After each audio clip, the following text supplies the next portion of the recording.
The federal government don dey yarn say they go invoke the no work no pay policy on top those doctors wey don go on strike.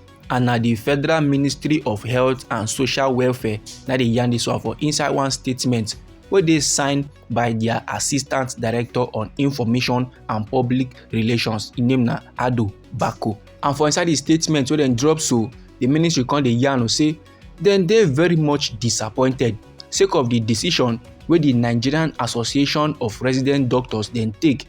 Dem disregard all the negotiations and attempts by the federal government to resolve their concern, to resolve their issue, and to make sure say the industrial harmony e continue. They just disregard all of them and they still embark on a 7-day warning strike. The ministry now dey complain say that movement e no make sense at all at all.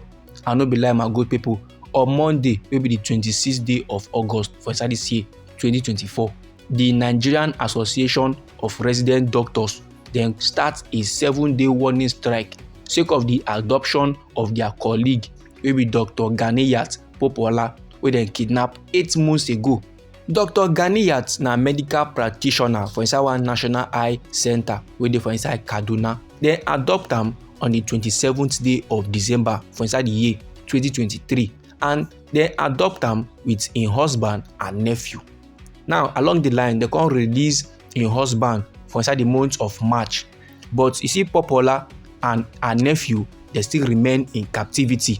The president of the Nigerian Association of Resident Doctors wey be Dr. Dele Abdullahi, he come dey yarn say this 7-day warning strike, the decision was made during the extraordinary National Executive Council meeting wey dem hold virtually on Sunday.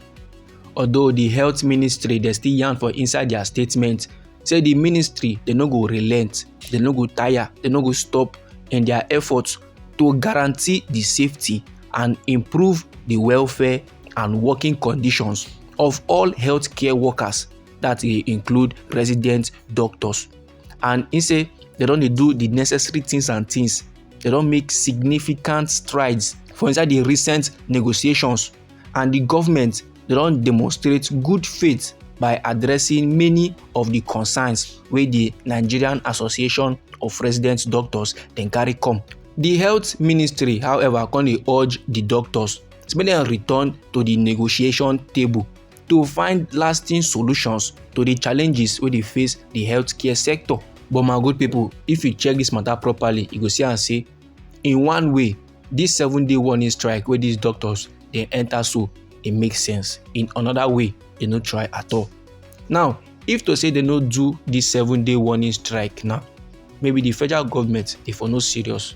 They for no know how the thing they pepper these doctors and reach, say their own colleague dey captivity for over 8 months. Now we are not talking about how hard it be to be a doctor for inside a country, Nigeria.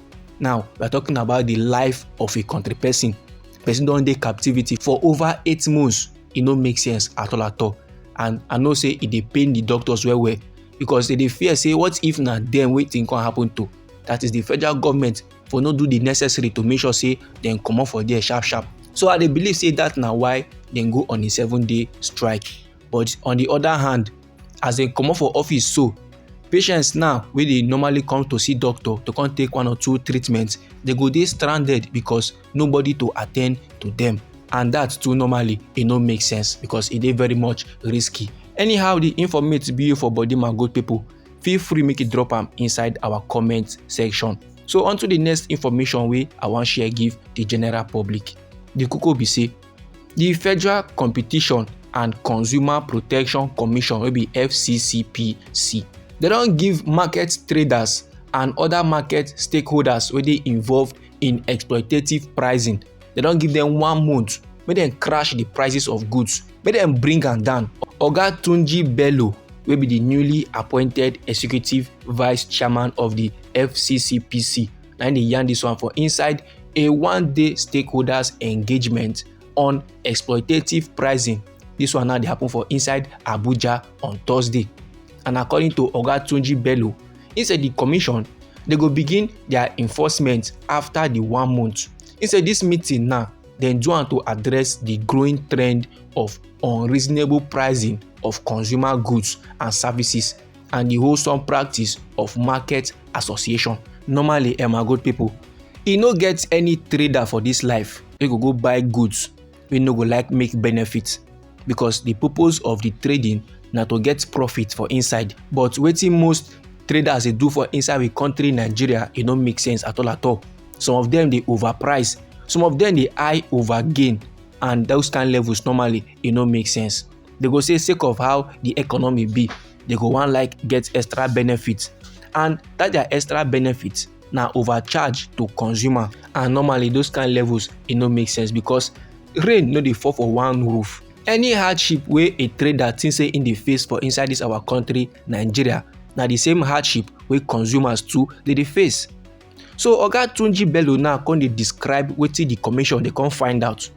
They say a fruit blender wey dey popularly known as Ninja, they dey sell am for inside one popular supermarket wey dey inside Texas for $89, and that one now dey equivalent to 140,000.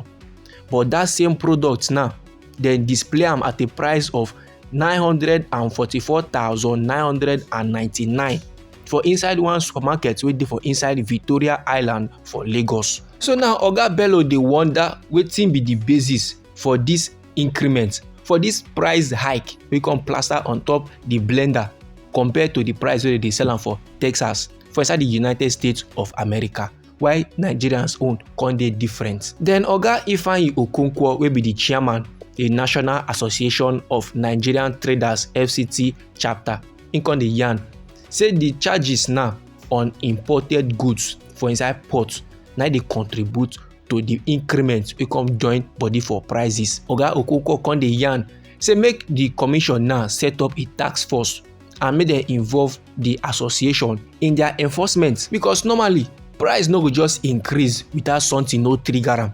If trader buy goods at a price of 60,000 naira for inside Kaduna State, come spend 40,000 naira to transport that goods wey im buy to Port Harcourt, you no expect am now to sell that market at regular price.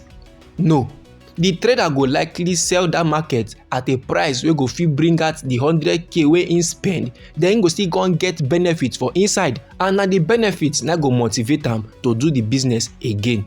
So when the federal government now come dey yarn dey give traders and other market stakeholders wey dey involved say make dem bring down their prices, e just be as if they dey speak Chinese, e just be as if they dey speak another language, because the thing I no sure say e dey traders their hand. If their expenses reduce, prices go reduce too. This na the information wey as make I share give the general public. Anyhow the thing be you for body, feel free make you drop am inside our comment section. Now we be Anointed Lady TV. Now they give una the legit information on the things and things wey dey happen for inside our nation Nigeria. So if you dey gbadu the information wey we dey deliver and you go like to dey receive more, try make you subscribe to this channel and try make you put on the notification bell, so that as we dey bring the news dey come, na you go first receive the updates and you go get am. I dey bring another interesting informate for you, my good people. Abeg, no go anywhere.